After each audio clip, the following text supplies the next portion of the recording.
Good afternoon. I'm Lucas Panzica from the 104.5 The Zone studios. Mike Vrabel has been fired as the head coach of the Tennessee Titans. His time ends after 6 seasons and a 54-45 overall record. Titans controlling owner Adams Strunk putting out a statement earlier today, first thanking Mike Vrabel and his family for their contributions to the Titans and the Nashville community. Strunk goes on to say, quote, "While this season was disappointing, I see early signs of progress taking shape. Last year, we added a promising young quarterback and several other talented players to our roster with a coaching search, enviable cap space, and a top 10 draft position. This offseason is as important as any in our history. I'm excited for the weeks and months ahead. We will meet the moment." End quote. The Titans now join Washington, Atlanta, Carolina, Los Angeles, and Las Vegas as NFL teams with an opening at head coach. For all your foundation repair and waterproofing needs, visit USSTN.com. Breaking news at once and your home for the Titans and Vols. This is 104.5 The Zone.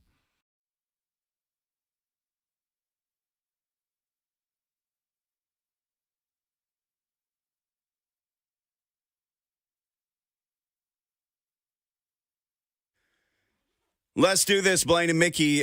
Tuesday, and if you are, I don't know, maybe you're an alien who your spaceship just landed on Earth. Maybe you haven't heard this, or maybe you're one of the 73 people that just moved to Nashville.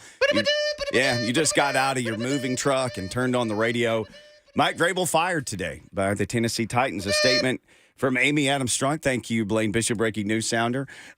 Statement from Adams Strunk, Titans controlling owner. Earlier today, I spoke with Mike Vrabel and told him about my decision to make a change of head coach. As I told Coach Vrabel, this decision was as difficult as any I've made as controlling owner. I appreciate Mike's contributions to the Titans, both on and off the field. Anyone who has ever met him knows how passionate and genuine he is, and he's been a strong supporter of the Nashville community. We wish Mike, Jen, and the Vrabel family nothing but the best in the future. So here we go. As the NFL continues to innovate and evolve, I believe the team's best position for sustained success will be those who empower an aligned and collaborative team across all football functions. Last year, we began a shift in our approach to football leadership and made several changes to our personnel to advance that plan. As I continued to assess the state of our team, I arrived at the conclusion that the team would also benefit from the fresh approach and perspective of a new coaching staff. There's more, but she gives a reason here. We don't usually hear from her, so I guess she put that in there because I don't think we're going to hear from her. We're supposed to hear from Rand Carthon today at 4 o'clock.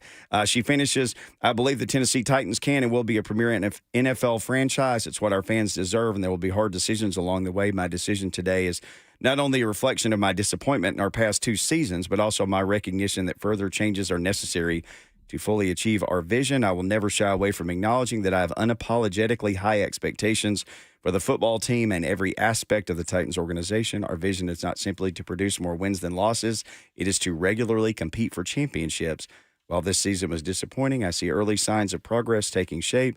Last year, we added a promising young quarterback and several other talented players to our roster with a coaching search, enviable cap space, and top 10 draft position. This offseason is as important as any in our history. I'm excited for the weeks and months ahead. We will meet the moment. There you go, Blaine. Well, I mean, I'm just as surprised as everybody else. I know I was one of the few people, at least probably the only one here at this station, that said that he was on the hot seat. And I was only adding up the tea leaves based off the record, all the media smoke from New England, and just kind of dotting I's to T's and everything else along the line. And then it kept changing as it kept going. And I'm like, man, what is this? Meanwhile, Rand and the organization wasn't saying anything. So that shows you it was all coming from Vrabel's camp and what Vrabel wanted. And that's why I kept saying, okay, wait a minute now. He's under contract. Why is this happening? And so that started a tailwind of, to me, now you're trying to manipulate, if you want to use probably a better term, I'm not the biggest IQ guy, the ownership. And I think that's where the rubber met the road. And I didn't want to go down that road, but that's what I thought. I thought he tried to corner ownership because here's why I say that. She hired Rand, and then Rand hired 2 more people, which she had to agree to, right? Mm-hmm. Okay, now they're saying, oh, I want another person above y'all to make the decision. Well, she already had made her decision of how she wanted to work the football front office, right? And by the way, probably gave you way more power, not knowing exactly what that was, when she let JR go. And also, she let JR go with a snap of a finger. Surprised everybody, including myself. So then that's why I start saying, wait a minute here. That is like yours truly, bless his soul, K.S. Bud Adams, the John Robinson deal. So I thought, this may be trouble for Vrabel. Now, I know a lot of people are going to be upset, like, why didn't we try to get compensation? Whether you like Vrabel or didn't like him, you still want to try to get compensation. Well, there's a timeline that you had to be accounted here, and I just don't think it was enough time to actually do that. So you had to cut your losses and move on. Anybody who's ever been a boss kind of could understand what was going on here once you feel like your employee tried to corner you and you go, no, this is not how it works. I've already made the decision. I sided with you on the GM part of it, and now you want more. So you're never going to be satisfied here. And only thing that could have trumped that would have been if you win. And by the way, you told me this past offseason that we can stick where we're at and we can continue to win as long as we keep this core group together. And I thought that they should have moved on. And I loved all those players. King, some of the best. Byard, who I think is the best. I've said this before. And you should have rebuilt. I don't think he believed that in Vrabel. I don't know what Rand thought. Maybe he thought the same thing. I don't know. He was trying to figure it out probably as a first-year GM and trying to figure everything out. And then eventually they let Byard go in a trade. So I think the vision was different. So you had to choose where you needed to be. Now, don't forget you also have a new stadium being built. And you got to sell PSL, suites, all those things. So you got to have a winning product and a good-looking product. And I think eventually it just wasn't going to go down the road that she thought. So she had to make a change, just a guess. But I'm not in the business of getting coaches fired, and I'm not jumping up. I just thought he should be on the hot seat based off of all his record and everything else that was aligned with what had happened over the last 2 years. And, oh, by the way, I wasn't sure he could even actually build a winning roster. People forget that he took over from Malarkey, which was an already built team. Malarkey actually built the team because they only won like 2 or 3 games. And he built it to 9-7, went to the second round. So he inherited a good team. And now, did he take it to the next level? Almost. But he did continue the process.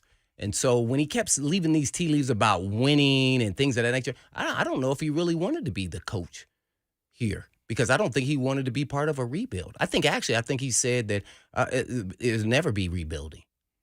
So I just think a lot of things added up, and it just probably wasn't going to work. I think his style he's just like most successful coaches, is a little bit of stubborn on all of that, and it's his way. But I don't even know Vrabel. I don't even know Vrabel. So to say I like or dislike him is probably way far above what I would think of him.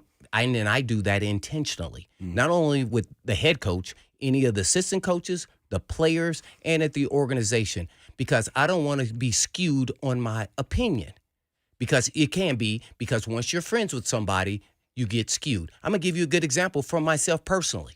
I picked Michigan. You know why I picked Michigan, really? I know Jim Harbaugh.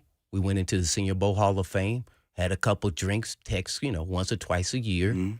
Oh, I also know the DC for Michigan. His Mentor. Daddy coached me in college. Have a real good relationship with him. So I picked Michigan solely on that. Now, did I believe that they would out-physical them? But you never know in a game like that. You never know. So don't let your feelings, which I think a lot of people do here, once they start having contact and relationship and you're building those relationships, you get skewed to what you're actually really seeing because you like the person. So I keep my distance for a reason, so I cannot be skewed by my opinion. And that's really why I said that he was on the hot seat. I said I had never seen anybody in the NFL have this record over a 2-year span and wasn't on the hot seat. That's all I was given was the facts.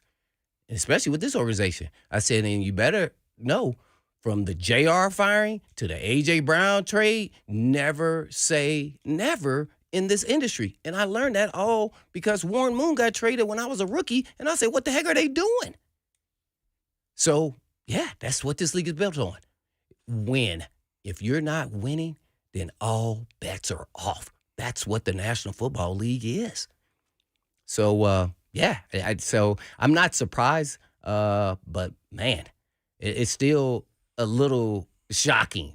I'm surprised in that it happened because you had to pull the trigger, but I thought it was going to be 50-50, and then he won. So sometimes that kind of skews people like this is what it can look like. But to me, I was interested in why they look like that. They did 7-step drops. They did roll out the pocket. They did the sharp passing game, which I've been asking all season. All of a sudden, it happened in this game. I don't know why it happened. So, yeah, I was a little conflicted myself. But, man, got to give it to Amy. She is not playing. She is all about winning. And ultimately, that's what I am all about. I want the Tennessee Titans to win a Super Bowl probably just as much as she does. And I'm not even working for the organization. I want to say that I was a part of it. Because guess what? I believe I'm a winner. And we didn't get it done. So, I want him to have success. And I think his non-collaboration style probably was what ended it. And, I kind of look back and I heard Buck talk about Bill O'Brien. This is exactly what Bill O'Brien did in Houston. And Vrabel was on the staff. He was there. So that's really it. But I'd love to hear you guys' opinion. This is a turning of a new era. That's for sure. Were you shocked? I was shocked, but not. I'm conflicted. I was surprised because they pulled the trigger because it's so hard because he had success, but not recently. Nothing shocks me in sports anymore. It just nothing. I mean, we have seen all the crazy things that happen in our world and in the sports that we cover. And, the JR thing, as you mentioned last year, like he was the GM and then he just wasn't there. There were 5 games left. Yeah. Sorry. We went to Philly. It was ugly. The guy you traded away, the fans are yelling at us. That was gangster. Like, bye. But what did Vrabel say in that presser after that game? You remember? No. I don't remember. He said, I can't continue with the way the roster set up this way. Oh. Remember, or something to that effect. Yeah. So that's when she then had to make a choice, and she did. Yep. Well, obviously, yeah, made the choice, and he was the power structure. So obviously how things went with Rand was not a situation that he liked, and I truly believe that he had power because he won the previous power struggle. So however things were going down in the building, the first 2 things that came out about Mike Vrabel, possibly in New England, we mentioned both of those things, and they both seemed to be tilted towards, you had to think, this is probably from Kraft's camp somehow. They like him. They had a great weekend together. He's in the Hall of Fame. Boy, if anything ever worked out, he'd be a logical replacement for Belichick. And I just took that and kind of filed it away in the back of my mind. I thought, well, what if Belichick continues to have a terrible year this year? Because last year wasn't good. What if this continues to trend? Because now it's out there. It's just out there. And I think one thing that we tried to be on this show is just realistic with people. Like, here's what we're seeing, or here's what we think, or people get so stuck in absolutes. We got called 100 names yesterday on the whole show by people. He'll get fired because of you. No, he won't. No. We have nothing to do with this. Yeah. 2 guys with microphones don't have anything to do with this. I wish we did have that kind of What class, if we did? But we don't. I mean, we'd be running big things. But people were all in their feelings because people create these scenarios, and this is the only way they think things can go. And then they get mad if you even try to. You know what made me not shocked that it happened? When Will Levis sat there yesterday and goes, well, I don't want to talk about rumors or anything. And he said this, I got to ask the man himself. Joe Rex wrote, have you talked to him? He goes, yeah. And he said he'll let us know something as soon as he does. I mean, if you're under contract and you don't want to go anywhere, you don't have a conversation like that with your players. Right. You just say, like, okay, remember, we start this in 2 weeks and this in 4 weeks. I don't know what the timeline is, but you're telling people you're going to hear from Frank. He's going to send all the injured guys your schedule. And we asked Will Levis about rumors. He's like, I don't know. I mean, we've already got our offseason plan. Mine's laminated in my locker. Nobody said anything like that. Guys were talking like he was gone. Guys seemed downtrodden about it, like it seemed like a foregone conclusion. But when the quarterback of the team, and he's the quarterback, says, I asked the man himself, and he told me he'll let us know when he knows something. When I left there yesterday, I thought, there's about to be a meeting, and there's only it can only go one of two ways. You leave there and everything's fixed. Like we were talking about, we were going to do our role play yesterday. You get in a room with everybody, and you leave there with an understanding of this is the way it's going to go, and everything starts back up towards next year, or you leave there and Mike Vrabel's not the coach anymore. And here we are on Tuesday, and he's not the coach anymore. So here's the only thing that didn't surprise me.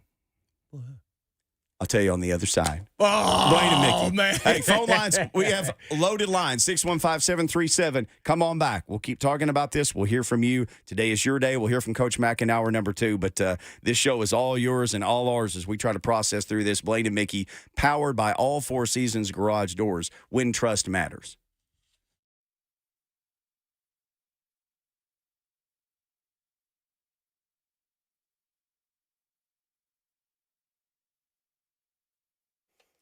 Well, you just never know what's going to happen in the old NFL football season. Like you may even drop your notes while you're reading a live spot, which I just did. See, that just shows you can't tell what's going to happen. But the NFL Super Wildcard Weekend is coming up. You don't know what's going to happen then either. Maybe somebody will drop the game. 6 games, 3 days. For these teams, it's win or go home. But guess what? You've always got a spot in the playoffs with FanDuel, America's #1 sports book. FanDuel's got so many ways for you to pick up a dub this weekend. I think Flacco's going to roll. I think the Lions are going to get their first playoff win in 3 decades. You can follow my picks. Just go to FanDuel right now. New customers can get started with $150 and bonus bets guaranteed when you place your first $5 bet. Just visit FanDuel.com/Mickey. That's FanDuel.com/Mickey and join today. Make every moment more with FanDuel, official sportsbook partner of the NFL. Got to be 21 or older, present in Tennessee. First online real money wager. Only $10 first deposit required. Bonus issued as non-withdrawable bonus bets that expire 7 days after receipt. Restrictions apply. See terms at sportsbook.fanduel.com. Gambling problem? Call Tennessee Redline at 1-800-889-9789.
Hey, this is Blaine Bishop. I'm excited to tell you about Tennessee Orthopedic Alliance, or as you may know them as TOA. And TOA has 29 locations and over 100 orthopedic physicians throughout Middle and East Tennessee to take care of all your musculoskeletal needs. In addition to their orthopedic clinics and urgent care facilities, TOA offers physical therapy, hand therapy, and sports performance training for teams and individuals at their sports performance centers. And as a former professional athlete, I know how important access to expert orthopedic care is. Whether you're an athlete, active adult, or just looking to get back to living your best life, you can visit TOA online at TOA.com. Or you can give them a call at 1-855-NEED-TOA. That's 1-855-NEED-TOA.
Mike Vrabel fired by the Tennessee Titans this morning. Statement from the Titans. You can see that on our Instagram account at Blaine and Mickey. Follow us there. Appreciate you hanging out with us today. Remember, you get in the car, you go somewhere, you want to keep following this story, you just download the Zone app, right? Then if you fly to Guam, you can just listen on the app. So wherever you go, take it with you. You can stay on top of all this stuff. So Blaine and I were having this discussion on the other side of the break, and he said, did the firing surprise me? And I said, no. And you're like me, your phone's blowing up. And some people are saying, I'm not surprised. And other people are saying, I'm shocked. Right. Here's what didn't surprise me. And I know there's a narrative out there from Diana Rossini. It's hard to trade a coach because it takes time, and everybody's trying to get ahead of the other teams and interview whomever they want to interview. I am most surprised that they fired him and didn't at least try to pursue the compensation. But we don't know if they did. Don't know. But that he left, that he will leave here, and the Titans will essentially get nothing in return, especially if it works out in New England, that he were to go there. Because at that point, I'm thinking that just think if you're Robert Kraft, you sat in your office for a couple of days. Belichick talked. Okay, talk. Well, he's just sitting in his office right now thinking, hey, could you get Mike on the phone? He's a free agent now. It's not tampering anymore. Yeah, I mean, if they want him, you got him now. Well, there's a time frame here. If you didn't move forward now, then you lose out on all your interviews because now you're behind the 8 ball if you knew you were going to get out there. And so I thought there was no way of turning back. Once he didn't show up and do a presser, I'll go, this is real trouble. And once you start that road of going down, we are starting to question if we're going to do this or not. It's hard to turn back. Yep. And I think all the media stuff coming from his camp kind of said, well, if we wait 2 weeks, a week, another week, we're losing out on interviewing if we decide to then do it. Right. So if we're thinking we were going to do it, then we got to keep on going down this road. Yeah, Danny says that's silly. I don't think that's silly at all. That's a narrative that others have said about getting nothing for him departing. But if you're the Patriots and you know that you don't. Well, they had all the leverage because the time was on their side. 100%. And if he's the guy they're going to hire, they only have to have one other interview to satisfy league requirements and then go, okay, Mike is our guy. Yeah. Because then you fall, as I said, behind the 8 ball and interviewing other clients. If you decide to do it in another week, 2 weeks, now you've actually bamboozled yourself. Yeah. Really. So ultimately, you watch this. I'm going to give you the analogy of in baseball. You get a grand slam if you got the trade and got some compensation. You got it inside the park because now you get a head start just like everybody else. You're equal playing field to get your next guy. It's a tough decision, tough call because you know you wanted to get something. Yeah, timing just wouldn't work. I think, and if you're Mike, you got to know that. Oh, yeah, he knew. Meaning? Oh, yeah. As I said, it was he backed her into a corner. And anybody who's been a boss or a billionaire, you don't be backing nobody up in no corner, man. Yeah. And I will say to everybody who's digging up these things, he said he wanted to be here. They said they wanted him. Remember, if you were standing out in the cubicles at your work and your boss's office is at the end of the cubicles and somebody goes, do you want to be here? And your boss can hear what you say. Are you going to go, heck no, I don't want to be here. This place sucks. Nope. What are you going to say? Yeah, I want to be here. You may be on LinkedIn Pro at night sending out your resume. What are you going to say when your boss is listening? So stop that. Stop everybody said. It doesn't matter what they said. Well, all that matters is what's said when those two people got in a room with each other. And she said, you're fired. Yeah. One thing I follow, it all came about really a recruiting process. And then, all what the coaches say to you. I said, well, how about what their actions are telling you actually tells you what they're really thinking, not their words, their actions. And all these actions behind the scenes with the national media, and he using them like pawns really to get his narrative out there, that shows that something was really up. Yeah. Let's take some of these calls, 615-737-1045. When somebody drops off, you can drop on. All the lines are loaded. Josh in Nashville up first today on Blaine and Mickey. Hey, Josh. Well, it's a lot of pressure. I got to make this a good call if I'm the first one. It's going to be good, man. I feel good about it. You're going to be good. It's ding yeah, dongs man. Here, man. Well, took some notes here so I could be organized, and but I could be concise. So let's do that. I've got an observation and then a thought, a theory, and a question. My observation is, likely the new head coach is probably in the playoffs right now. True. And so if they think they don't have time, if they feel like they don't have time, maybe the new head coach is not currently in the playoffs. And my thought is, Miss Amy talked about collaboration. She used the word collaboration. And I actually think that this is my theory. Vrabel's been collaborating this whole time. It just hadn't been with the Titans.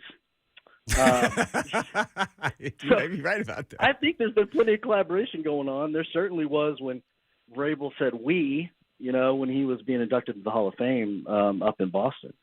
That's my theory is that, even if Belichick and Vrabel and Kraft get together and they're like, look, guys, all three of us kind of want something similar. So let's work together. Let's toe the line.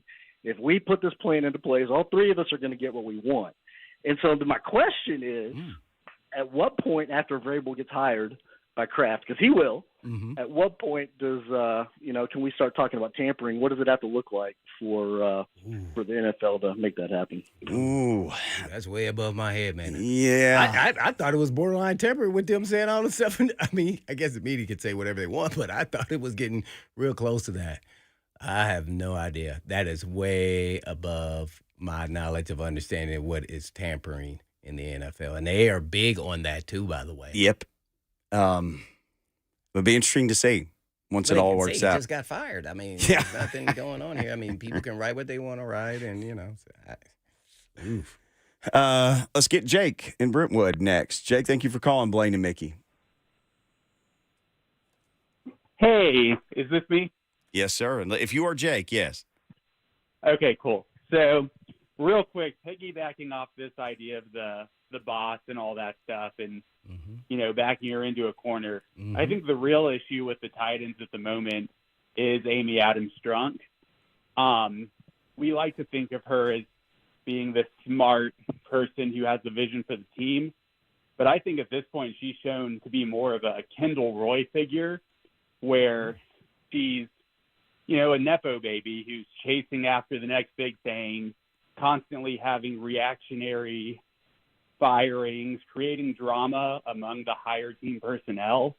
And I think as a Titans fan, you kind of have to step back and wonder, why do I believe in what this woman, who frankly is the leader of this team because of her last name and hasn't really had a job that she didn't get through her last name, why should we trust her to continue to lead the team over people that she's fired who have actually had success in the NFL? And I guess that's kind of where I am today, because it seems like everything she touches becomes messy. And you're just talking about John Robinson and Vrabel. That's the only two things. Malarkey and Malarkey as well, because she, Malarkey and Robinson didn't get along. He chose a side there. Yep.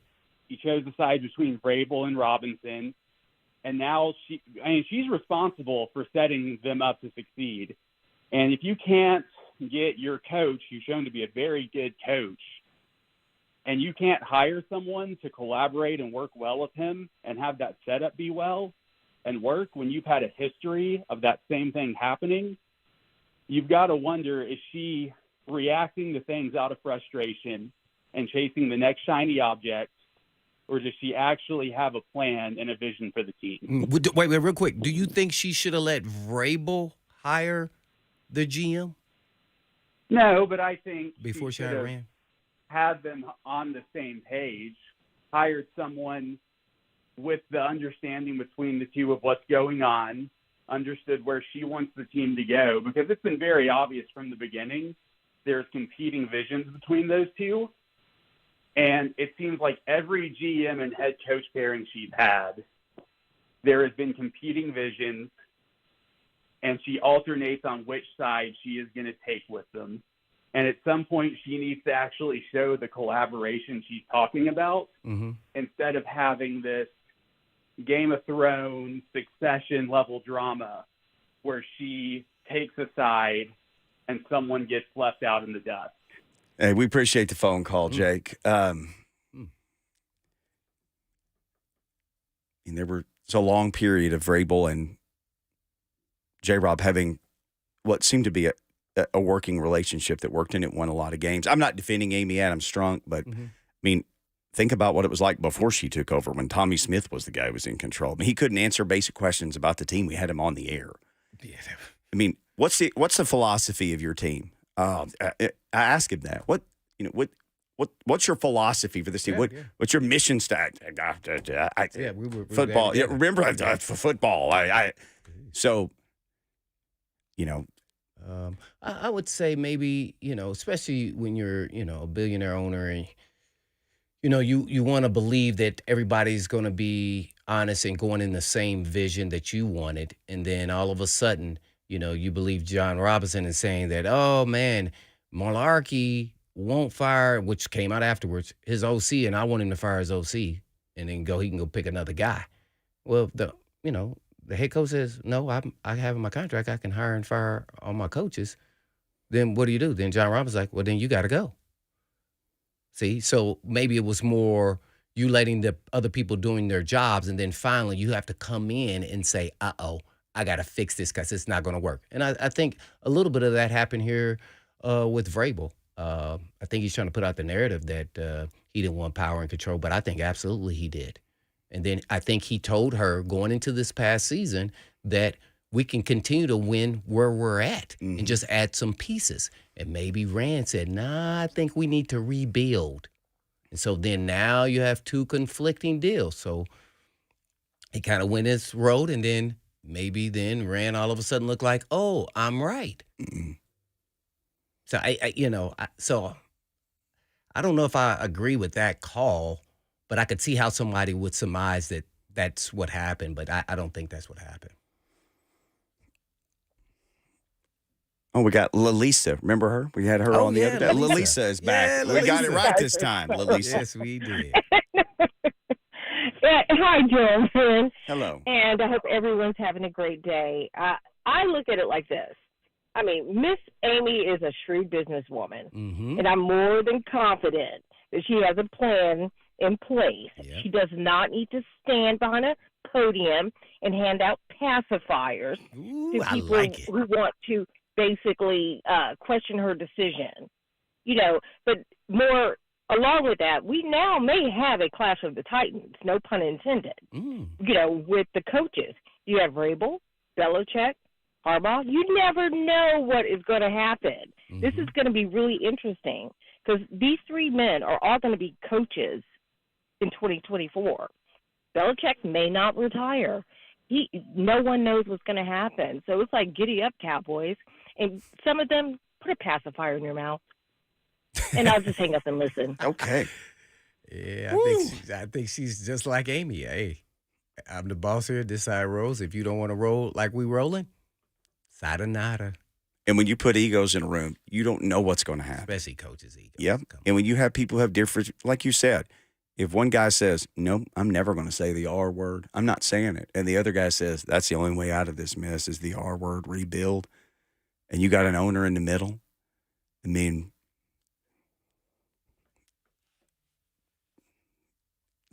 they're going to be headed to a new coach, probably all new coaching staffs. They do have a quarterback, but it'll be his second year. He's going to have to learn another system. So you're getting a rebuild now. I mean, although, look no further than in your own division. How'd that work for the Texans when they found the right guy and had their offensive line? I think that's a lot of it, too. Yeah. I mean, one win in the division, and that was tough. Lose to the Texans twice. Yeah. Uh-oh. Will is up next. We're just trying to take them in order here. Will, thank you for calling Blaine and Mickey. Hey, Blaine. Hey, Mickey. Appreciate y'all. And just want to say thank you for your show. You guys are awesome. No, appreciate that. Appreciate it, Will, man. Yeah, absolutely, guys. Yeah, hey, so a couple things here to tag on to what Jake said a couple minutes ago, with the whole Amy situation. I really think we gotta kind of look at some other GMs and owners really that have been very vocal about what their vision is long term for the franchise, and I don't think she's really told us. For me, at least, this kind of leads into my second part of what I'm trying to get at here. The Titans have, as a franchise, have historically been great at the rush game. amazing at the rush game and producing or drafting amazing rushers. I mean, you got Eddie George, you got CJ2K, and you got Derrick Henry. I mean, sequentially there, right? And those gentlemen were amazing at the art of running the football. Now, my thing is Vrabel fit great into that because that's how the Patriots operated for so long. But now, over the past about decade, we've really seen franchises not really winning on the backs of the running backs, but more on the backs of their quarterbacks. Mm-hmm. And on a great receiving core, having a good O-line in front of them. You've never seen a great quarterback really do well without a great O-line in front of them. And my question to y'all is, in this firing, do you think Amy has in mind of, hey, we might need to start switching and kind of joining the trend of hopping on the back of a good quarterback, get some good receivers around him, and that's how we're going to push and make this real good playoff run and ultimately get to the Super Bowl? Because, I mean, you look back the past 10 years, past 10 Super Bowl winners, have any of them been on the backs of a running back? Not really. No, I've said that before. Yeah. Yeah, and so my thing is, I think it's about time that she's saying, hey, we might need to ditch this old way of thinking, and we need to start kind of moving with the times. And we got the quarterback now. Let's get the O-line, let's get the receivers, and let's get a head coach that sees that same vision. I really think that's probably what's happening here. I woke up this morning, I had a buddy text me telling me the news, and I was not happy. However, I do have to say I understand, I see where it's coming from, and ultimately I hope that's what we're pushing toward is a quarterback-driven team with great receivers, great weapons, and we're dropping, at least 30 points a game. And it's like I can't remember the last time we really did that. Yeah, it's a couple of years ago. Well, thank you for the call. Yeah, it's been a minute since they've scored 30 points as a team. Mm-hmm. A lot of people saying the Detroit OC, what's his name? Ben Johnson. Johnson. Former Canadian sprinter Ben Johnson. Every time I hear Ben Johnson, that's all I think of. You can Google it, kids. He was Canada, a really right? fast guy who got in a bunch of trouble. Yeah. Well, Steroids. Yeah, steroids. Yeah, testing, not trouble. No, not like trouble, like steroid trouble. He was super fast, and apparently he was artificially fasted. That's why he was super fast. Boy, that guy was fast. Though. I remember. He looked old. He looked like he was about 60 at the time, and he was just blazing past those cats. Track runners used to look old, him and Edwin Moses. Oh, Edwin Moses. Yes. That's crazy. Sending y'all to the Google machine. All right, here's the deal. Phone lines are full. We'll continue to give our thoughts on this and take your thoughts. 615-737-1045. That will get you on the line on Blaine and Mickey as we continue to discuss the firing today of Titans head coach Mike Vrabel.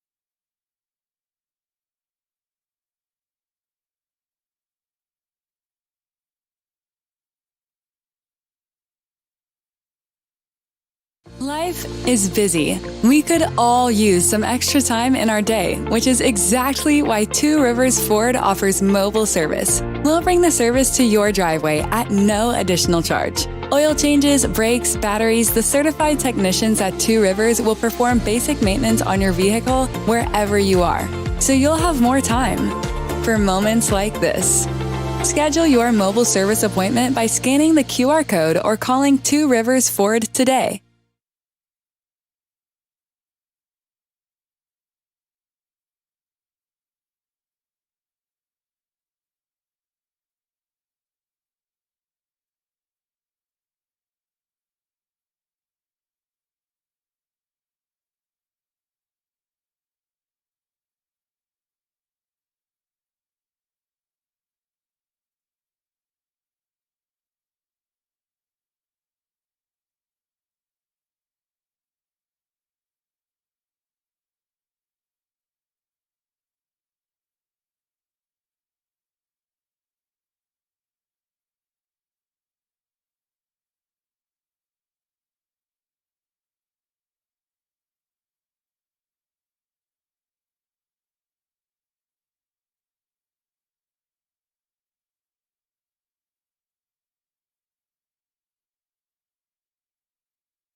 It sure is.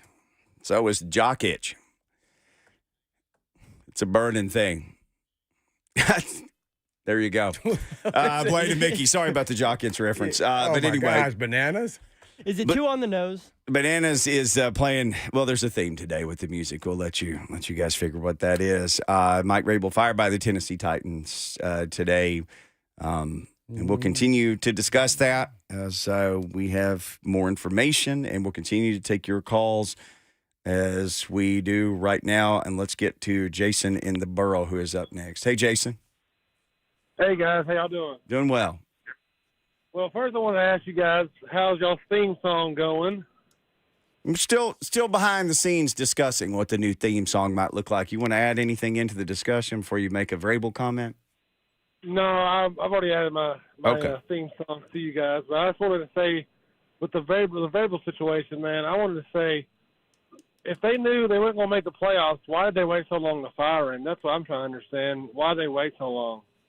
Because clearly they already must have been planning something, but they decided to fire him just like this past couple of days ago. That's my question for you guys. I appreciate the phone call, Jason. I could only guess. Maybe they were trying to see what they could get for a trade. Mm-hmm. They realized that we're not going to get anything because everybody knows that, well, what's your last resort? You only have so much time here. Start the clock. I have no idea.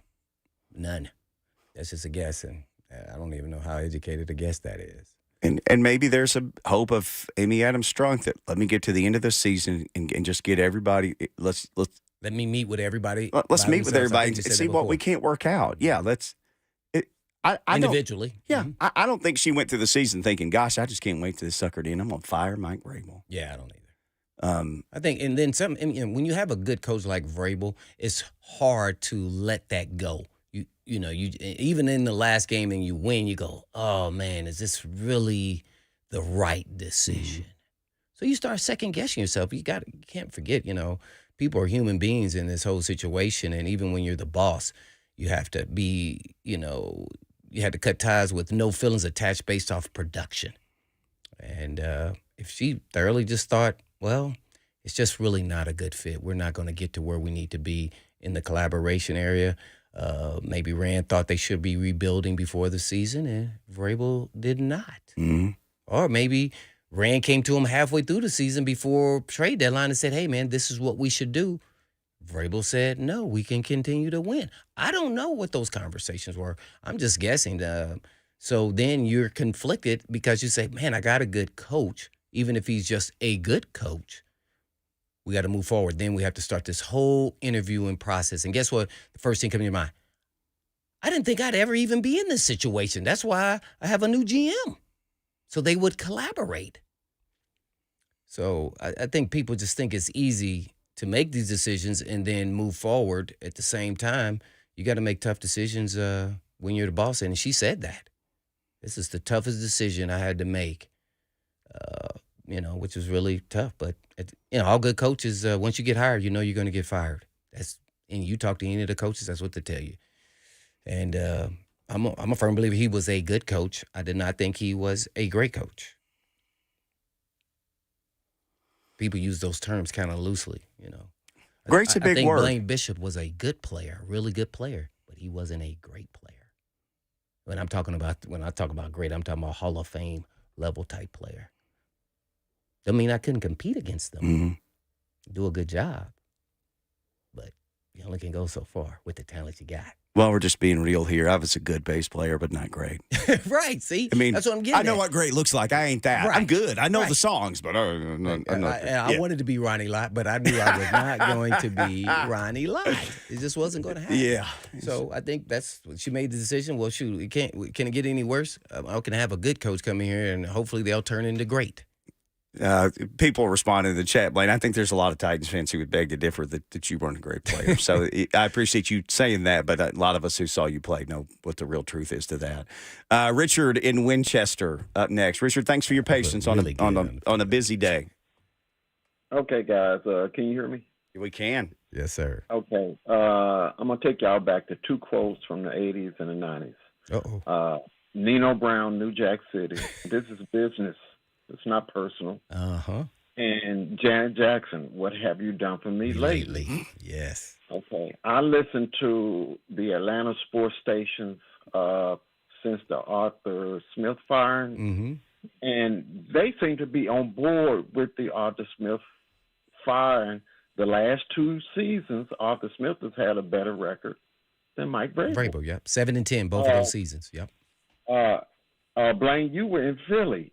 They fired Andy Reid after all those conference championships. No doubt. They fired Doug Peterson after a Super Bowl. People get fired. We fired Malarkey. He got us to the playoffs. And so it's about what have you done for me lately. And this is football. This ain't college. This ain't Vandy. This ain't TSU.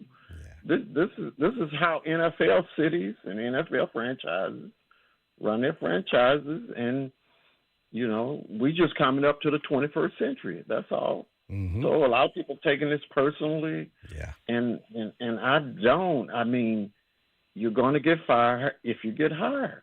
Yeah, appreciate it. Belichick is going to be out. A Super Bowl coach is going to be out. No doubt. Yeah. Thank you, Richard. No question.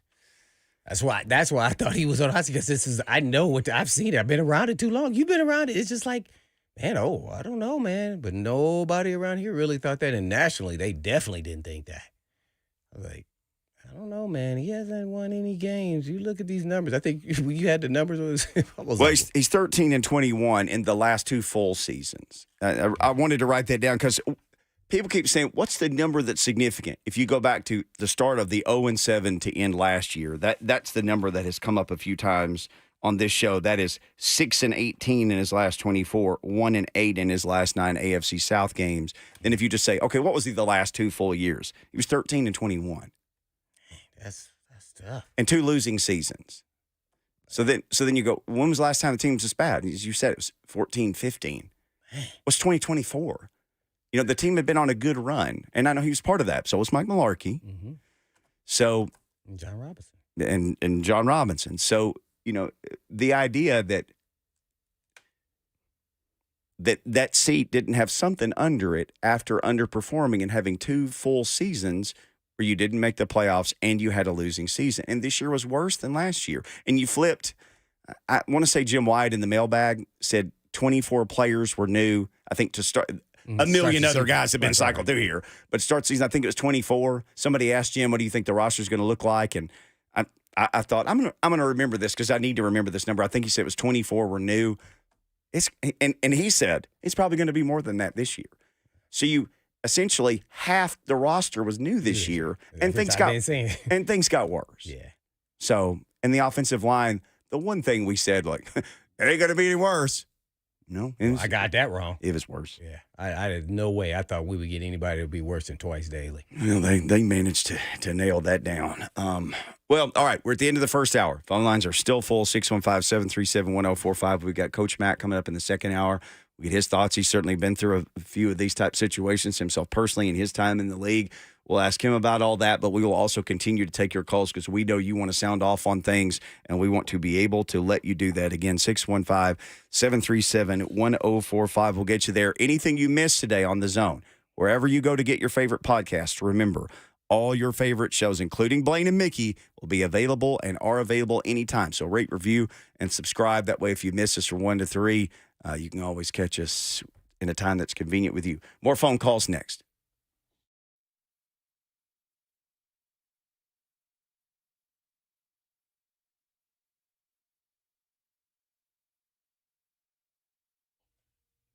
Well, if someone hasn't asked you already, maybe you've asked yourself, what's my resolution for 2024? It is here, everybody.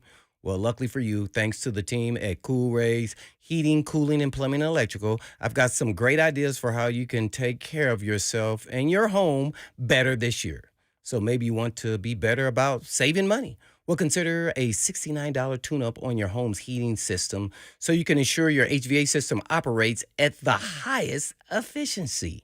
Or maybe you want to be better about taking care of your health.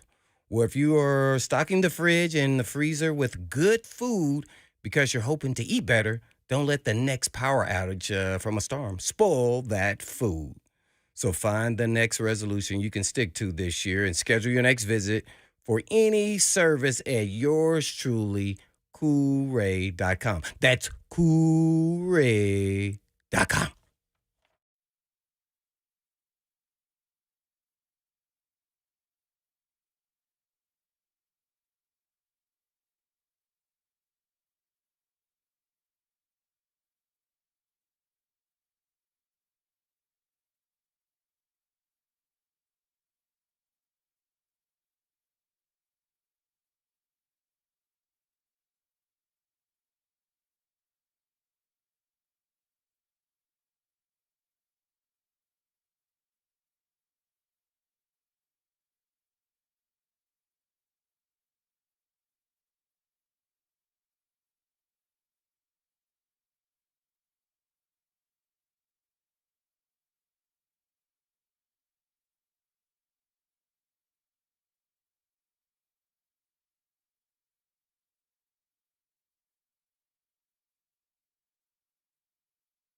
No, let's do it first. Blaine and Mickey 104.5 The Zone. Hey, big news today. If you're just, again, as we started the show, maybe you've been at work. I don't know. Maybe you've been tied up. Maybe you know about it already. Mike Vrabel has been fired as the head coach of the Tennessee Titans. Happened earlier this morning. I would say around 11 o'clock is when the news started to break. Been taking your calls and talking about this. There's no timeline that we know of going forward, Rand Carthon is supposed to speak in 2 hours. He'll speak at 4 o'clock today. I'm sure 3HL will be running that. But it's been an interesting time since the ball game ended on Sunday. Mike Vrabel spoke, as he always does. So did Ryan Tannehill. So did Derrick Henry. You typically get the quarterback, whoever that is. You get Derrick Henry. You get Mike Vrabel after the games, especially all home games. Yesterday was locker clean out, and, the herd of reporters all headed over there to get what we could get and watch guys put their stuff in a trash bag and head out for the offseason. And normally, Blaine, as we discussed at length yesterday, at some point you get an email from Robbie Boren, and it says, whomever, Mike Mularkey, Mike Vrabel, Ken Wisenhunt, whoever the coach is at the end of the season, will have a press conference today at 10 o'clock or 11 o'clock, locker clean out to follow. So you go and you ask the coach questions about what's going to happen and what did happen, and then you run from there, or you go first and you talk to the players, and then you go wait on the coach. That never came. So Teresa Walker, who I've found out has become extremely sick, she's got COVID and strep throat apparently. She tweeted, "Get well soon, T." Oh, no doubt. Teresa sidled up next to all the reporters and said, "Hey, I just went and asked. They said Mike's not going to speak today, that it'd be something later this week." So then I'd run over here, you get here, the show starts, we start talking about that. That's odd. That never happens. Weird, yeah. So if for anybody who said, this is, no, that never happened before. That's a red flag. So then I started digging through some of my stuff that from the players, and I was in the scrum that interviewed Will Levis, and somebody asked him, do you hope for continuity on the coaching staff? Absolutely. With your quarterback coach, that kind of thing. He talked about it, and somebody said, what about the rumors about Mike Vrabel? And he said, well, I don't read the rumors. I talked to the man himself, was essentially how he said it. So I'll give credit. Joe Rexrode was there. He goes, well, have you talked to him? He said, yeah. He said, he'll let us know something when he knows something. That's a red flag. When the coach doesn't speak to reporters, and the coach always speaks the day after the season ends, wouldn't that be a red flag to you if your work did something every year, the same day, was the same thing, and the same person spoke about year end, whatever, and then that person was like, nope, haven't seen him, nothing. You probably hear from Fred later this week about the assembly line and how things are going. Well, no, Fred always speaks the first Monday after the end of the season. And Fred may talk later this week. That's a red flag. And then when Fred's number one guy, his quarterback, his shift leader, you do get to talk to him, and he goes, yeah, Fred said he'll tell me when he knows something. Well, Fred's under contract, right? And I'm just trying to equate this to everybody's work, right? Mm-hmm. Right. Wait a second. Well, our boss is under contract. Why would he start? I mean, when you're under contract, you work in absolutes. I have a contract. So there were a lot of red flags yesterday. So we came on the air and we discussed it. We had John Glennon on. What did John say? If you made me bet $1, I bet he's not going to be the coach. I just say tomorrow. I bet probably he's not going to be the coach tomorrow. Glennon was throwing out big dollar figures of $1. So there are people who really took issue with this radio station discussing that, and I responded to one of the people respectfully and said, that's literally our job. Yeah. And we're not making stuff up. These are things that happened today. The quarterback said we'll know when he knows. Well, that's a red flag. He didn't speak out of the that's a red flag. There were constant stories being spun from the national media. There was some conflict. There was some strife. There was unhappiness with the overall structure of how things were being run. So you have all that as a backdrop. Then you had the little bit of the backdrop from Boston of, Kraft would sure like to have old Vrabel back. They rekindled their relationship. So then that kind of the bubbles died down. Then that kind of recycled a little bit later down the road. It did. From different people. And so at some point you have to say, and I don't care what you do if we're talking about anything. If there's always smoke around a subject, there has to be some kind of fire. And so maybe the end game for Amy Adams Strunk, and we don't know because we haven't heard from her, although we may be able to get something on that soon. But when you don't hear from her and you don't hear anybody's side, and then all the reporters who rap sheets after they start to report that, hey, Mike Vrabel's been fired, you just wonder, the season wraps up, we don't hear from Vrabel. Some combination of those people got in a room, and the end result was fired Mike Vrabel and a statement from Amy Adams Strunk. So that's where we are today. Now, things sometimes leak out. Diana Rossini seems to have an in with Mike Vrabel. Seems to be somebody who's attached to him and will put out information from time to time. Pelissero, Graziano, all those same people that you see on your favorite networks. Yeah, Graziano was at the game, too. So those guys are around and they have connections, obviously, in this Titans organization. I almost said program, but colleges are programs, pro teams are organizations. So we'll probably start to hear more. I would imagine at some point somebody's agent will put something out via one of those guys or gals, and we'll start to hear some more. But all we got to work with today is Titans have fired their head coach, and we'll be starting a coaching search. Yeah. So did you get the Amy Adams Strunk sit down with I have it pulled up and ready to go whenever y'all are ready. We shall see what it says. We have no idea. This is all new to us. Joseph said got this from Mike Keith and the Titans. Keith and Rhett Bryan. And Mike Keith and Rhett Bryan. A sit down with Amy Adams Strunk. So you want to hear from the Titans owner? Here you go. I'm joined by Titans controlling owner Amy Adams Strunk to discuss her decision to make a change in the head coaching position with the ball club. Amy, you mentioned in your statement that it was as difficult a decision as you've had to make in this role. What has Mike Vrabel meant to the Titans organization? Well, you're right, Mike. It was a very difficult decision. And Mike was our head coach for 6 seasons, and he brought a lot of passion every day to work. To players, to staff, to the organization. And I will always appreciate what Mike brought and wish the best for Mike and his family. Can you tell us the reason or reasons that you decided to make this change? The last 2 seasons have been very disappointing. And the fans felt it, I felt it. We made changes last year, and I came to believe we needed to make a change to the coaching staff. People want to know, when did you come to this decision? It wasn't a last night or a month ago or whenever. It's just kind of been all season watching, and it was difficult, but I thought it was time to make that change. There's been discussion in a lot of different circles about the possibility of trading the head coach. Was consideration given to trading Mike Vrabel? Well, yes, there was, but there's a bit of misconception about a coach's contract, say, versus a player's contract. A coach's contract, you can't trade them unless they're a willing partner to that trade. So, yes, we thought about it, but at the end of the day, with league rules the way they are, it would have maybe put us back 3 weeks. And, honestly, to get the right head coach, I was just not willing to go to the back of the line and take a chance of missing out on someone we really wanted. All right, so I'm going to put 2 questions together. Will the new head coach report to Rand Carthon or to you? And who will have control of the 53-man roster? Today is about the coaching staff.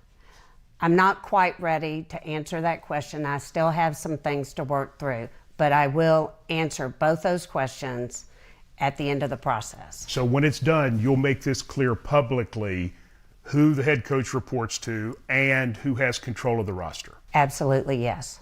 Some specifics about specifics in the search now.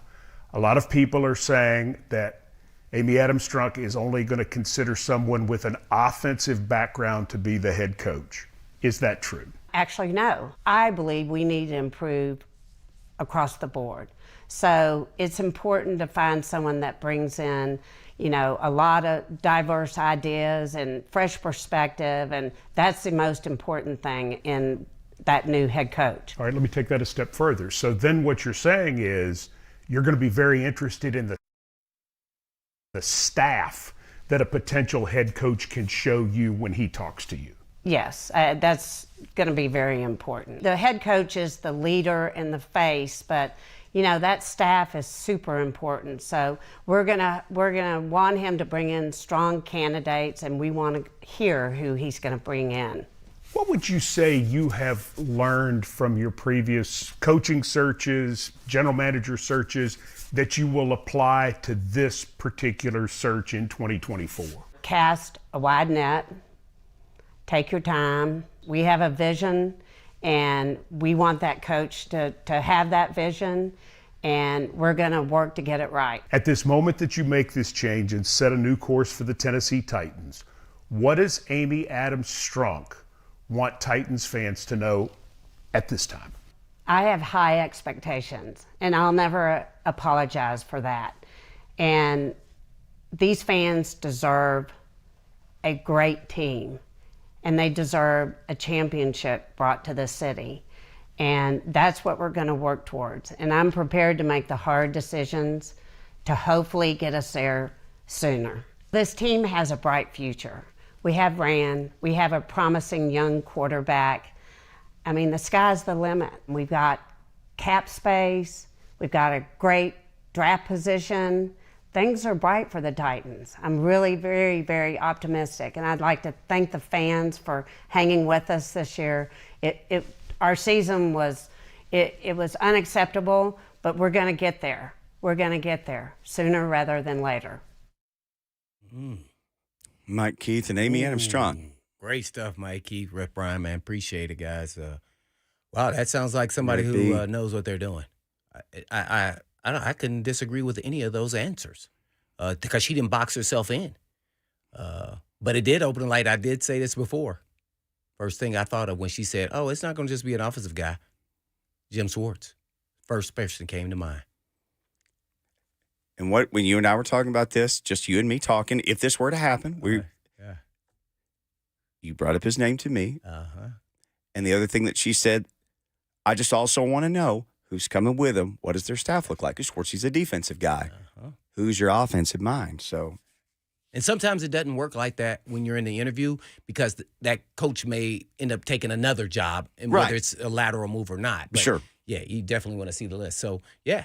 And I think she's figuring out it's more about fit than anything else. And that always, the chemistry will happen, and then everybody will be on the same accord.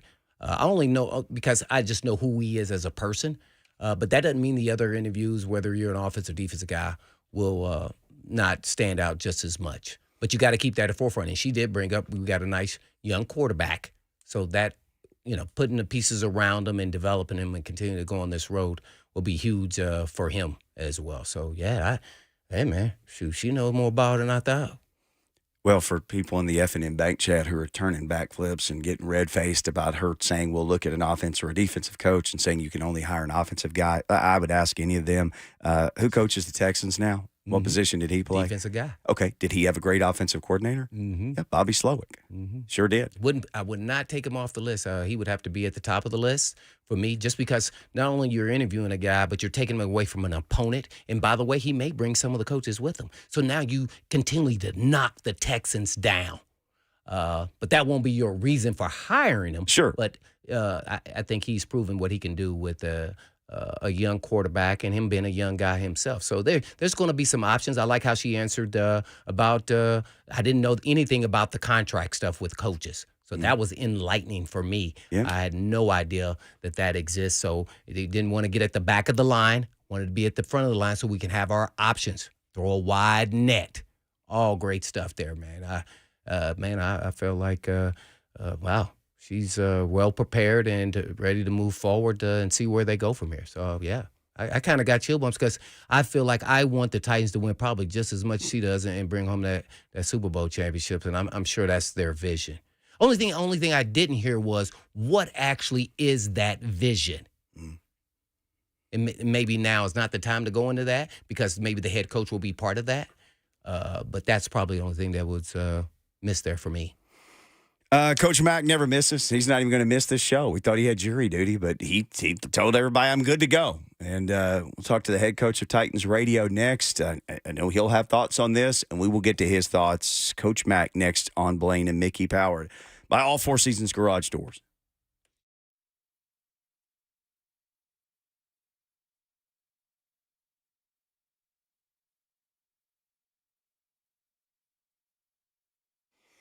All right, it's 2024. My goodness, things are happening, right? I mean, things are happening. You don't have to look too far to know that. Well, are things happening with you when it comes to your hair? Maybe something's been happening for a while. Maybe you've been losing your hair. You notice more in the sink or on the countertop than you do on your head. And I always talk about you walk past those pictures of you in your house, your kids are young, you had all your hair, and you think, gosh, I'll get back to looking like that again. Well, guess what? You can. You just have to call PAI.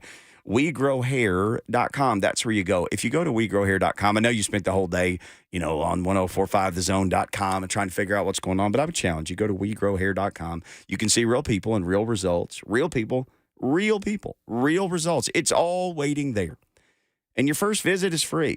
You get a free consultation, like a game plan. They'll be a head coach for you, and they can tell you, here's how you got to where you are, and here's how we can fix it. Look, it's 2024. You don't have to live without your hair anymore. PAI Medical Group, WeGrowHair.com, or call them today. Get that free consultation. 615-376-6010.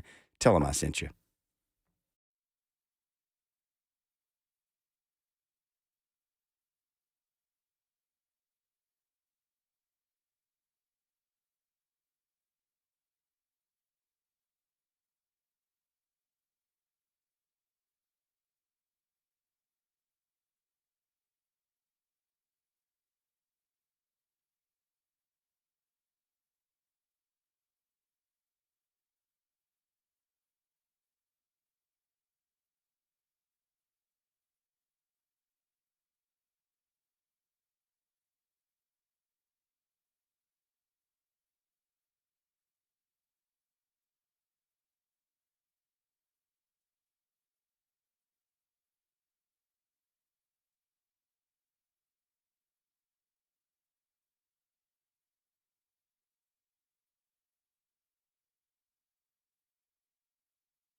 Blaine and Mickey, 104.5 The Zone.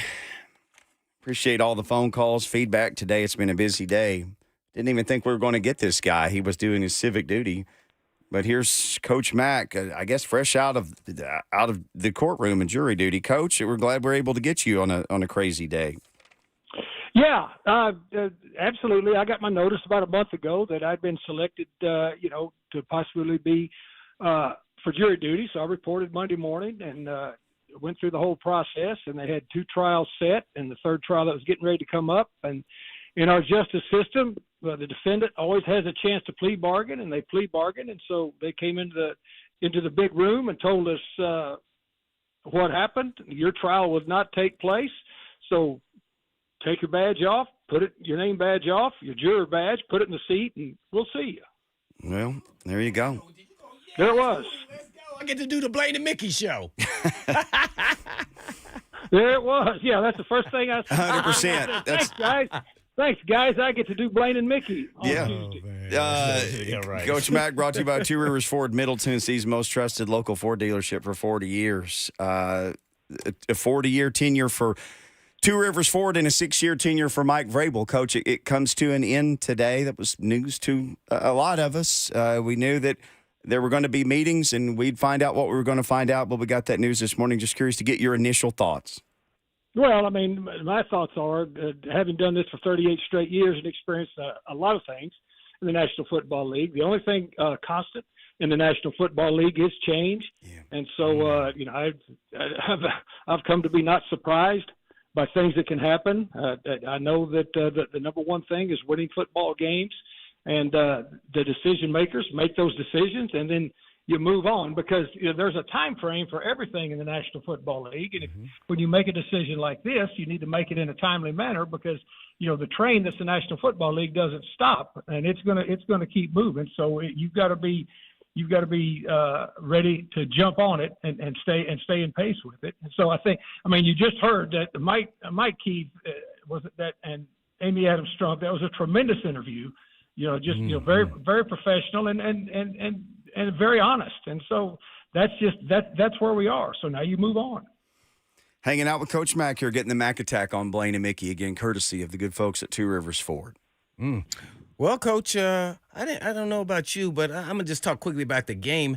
It seemed like the team played looser, and I don't know if that's because they had nothing to lose or everything in the game, but I just feel like the offense was a little bit different. They did more 7-step drops, got him outside the pocket a little bit, sharp passing game as well as the deep passing game. Seemed like it all came together. Could have been just because it finally clicked, but what were your thoughts on the game, in particular the offense? And naturally, they were able to run the football, which was, it wasn't like Jacksonville wasn't trying to stop the run, but, man, I was stunned. Like, man, where has this been?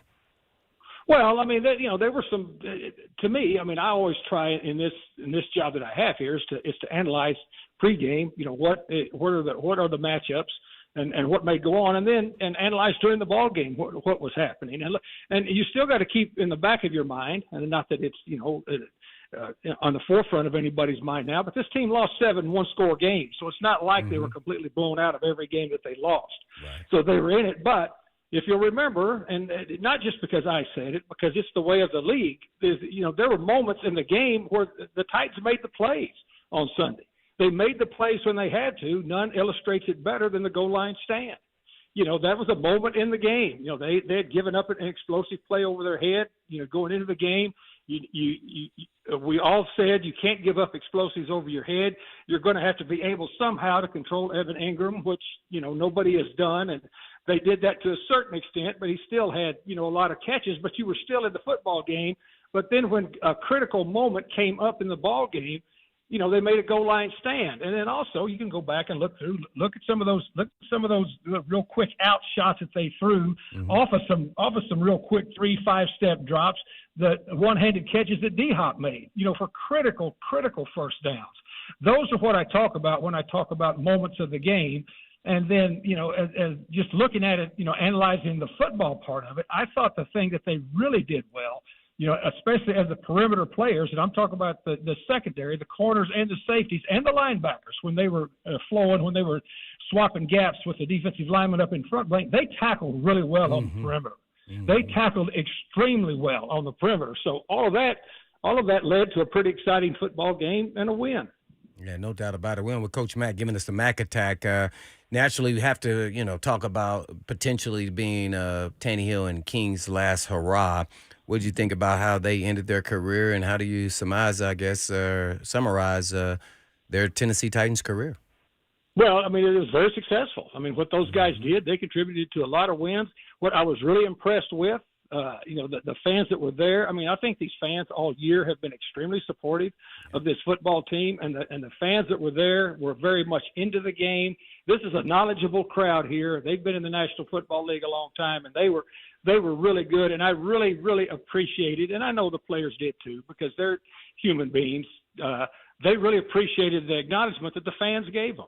And of course, Derrick Henry is special. I mean, he's had a special 8-year career here. Probably has some more years left. We'll see what all that entails. Ryan Tannehill, ever since he took over in that third quarter at Denver, has won a lot of football games. A lot of football games as a quarterback, and then still being able to step back when Will Levis was named the starter, step back and go into the backup role and not pout, not sulk about it, but just, stay focused on the team and stay focused on his role, and was ready at a minute's notice to come in and reassume the starting position. You've got to respect. I respect professionals. I respect professionals in this business. I've been in it too long and been around too many good players. I know the mental dedication that it takes to do that. And the fans appreciated that too, I think, Blaine. There you have it. Coach Mack giving us the Mack attack. Coach, what are the next few hours like for an organization after firing a head coach? Because there's a lot going on, and there's going to be people coming and going, and you've got players that you got to notify, and then you got to start trying to identify the next crowd of people. What's that like?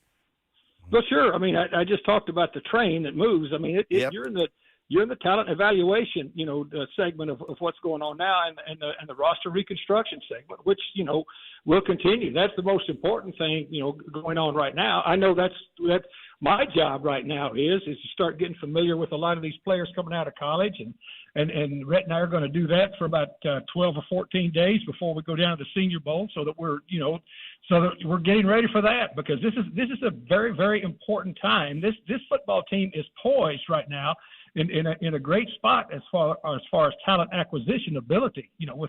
With a 7th round pick, in the draft that will alternate between the 7th and the 6th pick throughout the rounds, and also with cap money. And so those types of decisions are what are going to be worked on now. And plus, you got to get a head coach and get his staff in place. But all of that stuff takes place progressively. You don't do it willy-nilly, and you don't do it, just staggered and sketchy. There's a plan for it, but everybody has to understand what their role is as they become assimilated into this organization, and just start getting it done, because the deadlines come up. Deadlines come up in this league, and you have to be ready and prepared when they come up. Amy Adams Strunk, you mentioned the video that she had done with Mike Keith and with Rhett Bryan, and near the end, she laid out all the things that this organization has with cap space and with facility. Just she named through everything. They're going to get a new stadium. I mean, it was almost like her telling the entire pool of coaches, "Look, there is a fantastic opportunity here." Well, those are all facts. Yep. I mean, those are all absolute facts. And as I say, I thought it was a very open and honest interview, with Mike Keith, and Mike Keith asked the relevant and important questions. Yep. And so we'll move on from here. Well, she's shown over and over again, and this is something you've talked about with her. She's not afraid to make the hardest or toughest decisions. Fans may love them and may hate them, but she makes those darn decisions and stands by them. Well, she absolutely does. And I mean, when you're in a leadership position in this league, the ultimate leadership position, there's levels of leadership positions in the National Football League, but the ultimate is the owner. And when you have somebody in place that will make those decisions, well, then you get in lockstep and everybody forms up, and here you go. Getting the Mac attack here from Coach Dave McGinnis, talking about the Tennessee Titans, Mike Vrabel being let go today by the team, and more. Coach, I wanted to ask you for when you were a coach till today, what's difference in how quickly you can rebuild your team to a high-level playoff contending type team? It's completely different. Right. It is completely different now, Blaine, because, and it's a relevant question, when you're asking somebody that's been in it for 38 years in a row, is that when I first came into the league with the Bears, there was no free agency and no salary cap. And so that's a huge difference to begin with. And most coaches that were hired were given 5 or 6 years, to get it done because you had the same players there and you could get now. I mean, everything with the free agency, the movement of players, and with the salary cap. And the salary cap now is different than it used to be. They finally got it fixed. There used to not be a floor on the salary cap. There was a ceiling, but there wasn't a floor. And so what the floor has done now is mandated that in a 3-year period you got to pay up to over 90% of that cap, in cash, and that's different than when I was coaching. So a lot of it has changed, but with all of that change, has come into teams that are able to flip it, very successfully. Just look at the football team that was crowned the AFC South champ this year. They were 3-13 last year. But you get an influx of players and you get high enough draft choices. You make good decisions in free agency, and you get fortunate with your injuries and start. So I would think the biggest thing that has gone different, Blaine, is the free agency, the salary cap situation, and also just the time frame that you're given. Yeah, no doubt. In developing a quarterback, you used to have, 2 or 3 years before you even put a quarterback on the football field. Now they come in and you throw them in the fire quickly. Well, yeah, and Blaine, there's some, like, take the Love kid at Green Bay. Now he had a great opportunity to sit behind a Hall of Fame quarterback for years. Just like Mahomes, had an opportunity to sit behind a number 1 pick, for a year. Those types of places are few and far between now, just because of what I said, because your quarterback, especially a veteran quarterback, is going to take up such a big major portion of your asset allocation on your salary cap that then it's hard to build around. But in that type of situation, where you're able to bring a young player in with a draft choice that you believe in and let him sit and soak behind a veteran for a while, that's few and far between anymore. But that's one thing that the Titans, have going in their favor right now. They've got a young quarterback that they can build around. No doubt. I was just going to ask you, do you believe, Will Levis is a franchise quarterback? Did you see enough? I saw enough to know that he can be a starting quarterback and a leader in this league. Now, franchise quarterback, to be a franchise quarterback, you've got to win a lot of games and take it where everybody wants to go. You got to go to a championship. He's got years ahead of him to do that. But what I see from his initial look, and I think he's got the qualities that you look for, especially with his physical talent, especially his arm talent, his intuition, his brain. He's a smart guy. And then something that is you can't quantify, but you can feel, and the other players feel it. When your quarterback is a tough dude, that makes you feel better all around. No doubt about it, man. You hit it on the head there with the toughness. That means he's mentally tough as well. One more question. This is more of a personal question. I've never asked you this question, and I thought about it. When you were in the coaching business, did you ever have a dream job? You know what? And who or what was that job? Was it college, pro? Tell me. Give us a little I always insight. wanted to get into I always wanted to get into the National Football League, because even when I was coaching in college, I was in charge of all the pro scouts that came in.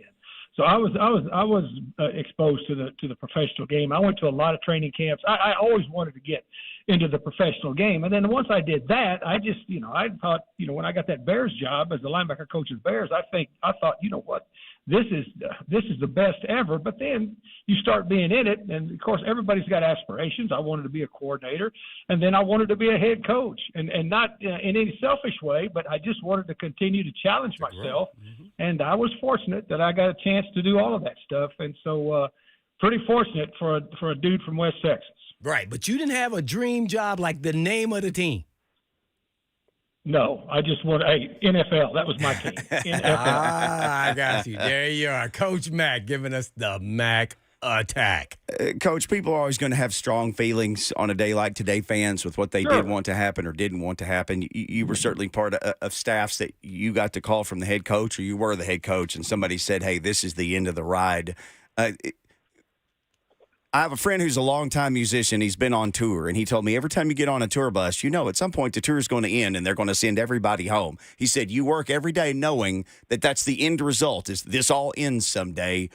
What's it like in those offices down there for all those coaches today who are getting that phone call that this is the end of this tenure? Well, it's hard. I mean, it's hard. It's hard on you personally, because all that you put into it. It's hard on your families. I mean, these, and I think, and I know people do realize it, but I know it because I've lived it, and I've lived it with a lot of people in those types of times. I mean, these people have lives outside of what you see on Sunday on the sideline. And so, yes, it's hard. But look, when you get into this business, Blaine asked me, if I had aspirations getting in. When I did, I also knew what I was getting into. And I also knew, the repercussions if I didn't produce every day. I knew all of that. I knew all of that. And then I knew sometimes I may have produced and still, been asked to leave because of circumstances beyond my control. All of that stuff you have to reconcile with yourself when you get into the league and just work through it. Don't be paralyzed by it. But the main thing is to me, I always had huge empathy, for the families of the coaches, because they're the ones that really, it's hard on. Well, Coach, we appreciate the time today.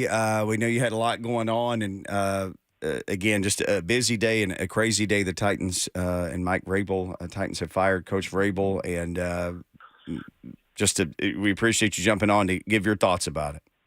Guys, thanks for having me on. Always enjoy this. Look forward to a lot more visits with you. See you. Yes, sir. Coach Mack, fresh off of jury duty today, giving us a phone call. All right, one more segment of this show. I know we've had loaded lines today.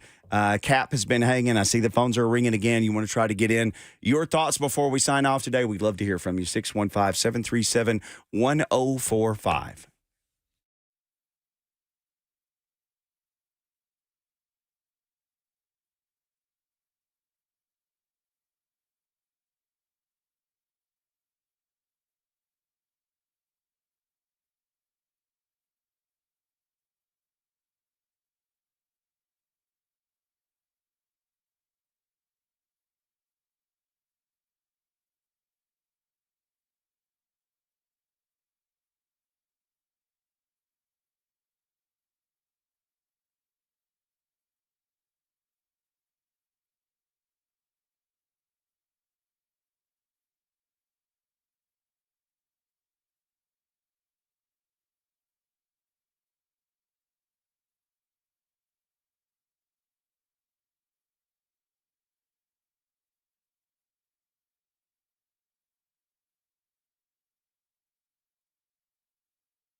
Blaine and Mickey, 1045 The Zone.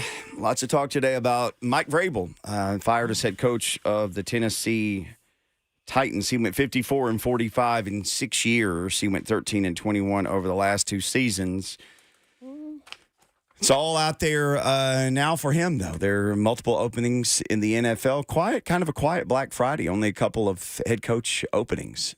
A lot of people thought there might be more, but the Commanders and the Falcons parting ways with Rivera and with Arthur Smith. Nothing else that I've seen so far. So how many openings are there? Like 5 or 6? This is only Tuesday. I think right? they would make Titans would make 5. So it's the Titans, the Raiders, the Chargers, the Commanders, and the Falcons. The Raider. Okay. How many? 5. 5. Ooh. I thought it was going to be 6. On average, I think. What about the Panthers? Oh, yeah, the Panthers. I forgot. Yeah, that's right. So it is 6. Yeah. So 6 openings. I was going to say, I know I wrote this down. Raiders, Chargers, Panthers already open. Command, Skins, Falcons, Titans, add them into the mix. Let's try to take these last couple of phone calls. You want to jump in, 615-737-1045. Cap will be up next. Hello, Cap. Cap, you there? All right, we'll go back to Cap. Maybe Cap is salary cap. He doesn't exist, apparently. Howie the Titan here next. Hey, Howie. Hey, good afternoon, guys. I love you guys' show, as always. You guys are the one show that I definitely try to get to, for sure. Spread the news, Howie. Thank you. Man, y'all are the Woody and Wesley Snipes of the white man can't. Oh my God! I've never heard that, but that is interesting. Well, that's probably there. pretty close there. Yeah, that does. And I can't dunk, so that is very true. Oh my! Blaine does all of our dunking. I used to could dunk. All the 3-pointers. So I live in Houston. I got the pleasure of looking at, talking to older fans, older fans, and Titans fans live here. And, watching Houston go from where the Titans are right now to where they are from now winning the division, like, there's a formula there. It can be done, shocking day. I would like to hear from you guys, just, Blaine, former player, Mickey, your analysis. Hey, what is the way to get there now? Because obviously Titans have to model themselves after their Texans, in my opinion, to get to where the Texans are. What do y'all think? I appreciate the phone call, Howie. Oh, yeah, I thought Amy, if you want to play some more of Amy, but, again, before we go off air, but I thought she capitalized, you want someone who's a fit, but also is excellent at what he does, and that's coaching, and have input and different views, but who also is not a person, this is my way or the highway. And then you have your quarterback, so who's also able to adapt to the skill set of the quarterback and work around him and make sure you protect the quarterback at the utmost. At least let's not have, lead the league in sacks or at the top of the list. So I think all those things, but first and foremost, you in this industry, you obviously can coach, but are you a good fit in the collaboration? Mm-hmm. Because if things work up top, it trickles down to the rest of the organization, and then eventually you will be on the right track. So I firmly believe that, and when you're putting something good together, and wish I could be, part of that, but yeah, that's how it works. Been part of that a lot of different times in different ways. So yeah, that'd be really cool. But man, I'm interested to see if they can do it, and that's why I asked Coach Mack that question, because you can do it faster now than ever before, especially if you got your quarterback. So I just point to, a lot of people love that first era of the Titans when you played, and Steve and Frankie, and there was collaboration between Floyd Reese and Jeff Fisher. There was great collaboration. You even, I guess at some point you had Jeff Diamond in the mix. Mm-hmm. So you had collaboration at the top. The team made the Super Bowl with that great level of collaboration and how they were acquiring players. And think about like Joe Salavea. He jumped on with us Sunday during the pregame show. He's just one piece of the puzzle, but what a piece of the puzzle. Like Joe Salavea, right? And there were so many others. Like when we start talking about, you're like, Fiske, Fiske, John Thornton. Yep. I mean, you start naming all these guys, Andy Holmes. I mean, Josh Evans, and you start naming guys, and you're like, dang, man. Like we look at the roster the past couple of years, and it's like, and a bunch of these guys would be really good backups. And like if these guys are your backups, We talked about that about several positions. Then we're talking about your team and like the starters. Samari's the best cornerback and Derek's the best receiver. And a lot of people are still going to argue you're the best safety. And the Freak is a pass rusher. And Eddie's, you can put him up there. And Steve's the best quarterback. So the guys who were backups were fantastic players who all filled their role. So player acquisition, player coaching, Fisher knew the rules inside and out. Like it was a perfect storm. So to me, that's always what you're chasing. And that goes back to collaboration. And drafting the players that fit the scheme and system of those offenses and defenses. Yeah. I mean, and we were just a man-to-man type team, really. I don't even know if you can do as much as that as we did, but they do a lot of that in the playoffs, but not necessarily in the regular season. But, yeah, man, it was really unique how they put young players, draft picks to veteran players, which I was at the time, and then it all came together, and it was the perfect fit, man. And voila, that's what you get. But, man, it was a road to get there. I think you can get there a lot faster now, but, that was really unique. And just realizing, you're playing with the living legend and Bruce Matthews, that was his only time he got to go to the Super Bowl, was that one time. And I was like, dang, this is hard to do. Yeah. Let's get Chris in Alabama. Hey, Chris. Good afternoon, guys. How you guys doing today? Doing good, man. Great. Glad to get to talk to my favorite Titan. Whoa. Oh, bananas. Yeah, one of my favorite Titans. Well, I'm an old school guy, so Blaine, you played the safety position so good. You knocked people out, bro. I just want to let you know. I remember those days. What you did in the day, you'd get 15-yard penalties for now. So I just want to let you know that I appreciate that guy. As a guy from old school, that OG. I love you, bro. Thank you, man. I'm one of the OGs, yeah, for sure. Yeah. You were talking about Bruce and Eddie, and God rest Steve's heart. God rest Steve and Frank. Yeah. You guys, the schedule, when people saw you guys on the schedule, the name, when you say Tennessee, you're like, I got to go play against these guys. I got to go up against Blaine Bishop. I got to go up against Javon Curse. The name, since Vrabel has been there and we've had this drought, I feel like we're a laughing stock of the league. And I've been a Titans fan since 99 and all the way. I cried when the 1 yard short happened. I literally got on my knees and I was crying because I was heartbroken for you guys because you guys were so close to winning that game. And then the Baltimore thing happened. I don't know why I just said that. Please forgive me, Blaine. It's all right. But the name Tennessee Titans used to mean something. Because teams like Jacksonville, they were like, oh, crap, we got to go play Tennessee. We got to go Pittsburgh. We got to go play Tennessee. I know it was a war between y'all two, but I just hope that whoever we get puts the fear and puts the luster back into the Tennessee Titans again. And I just miss it. Appreciate the phone call, Chris, with the passion there. No doubt. Yeah. You want to try Cap one more time? We got a minute. Let's try Cap. All right, let's try Cap. Cap, you there? Yeah, I'm here. Okay, hey, what you got, man? Hey, first I want to say how much I enjoyed meeting you guys before every home game. Yes, sir. And, it was great seeing you guys. And, Blaine, we love you, man. I wish you could still put on the helmet and still play safety for us. Yeah. But, hey, I just wanted to say, I feel bad, but Mike didn't coach him up this year. The line never got right.